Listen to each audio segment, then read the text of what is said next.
Hello বন্ধুরা, আমার সালাম নিন। আসসালামু আলাইকুম। আশা করি আপনারা সবাই ভালো আছেন ইনশাল্লাহ, এবং আমার প্রত্যাশাও তাই।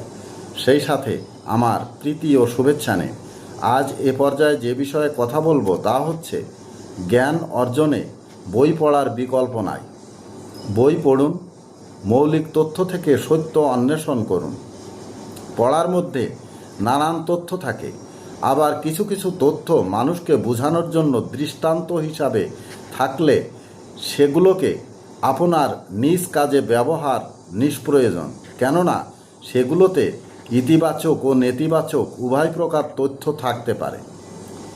সর্বোপরি বই পড়ার কোনো বিকল্প নাই। মনে রাখবেন, সত্য ও জ্ঞান অন্বেষণে বই পড়ার বিকল্প নাই।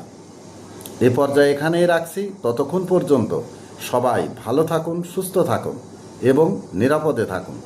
শুভকামনা নিরন্তর সবার জন্য সবসময়। ধন্যবাদ ফেসবুক মেটা, ধন্যবাদ সকল বন্ধু সহ সবাইকে।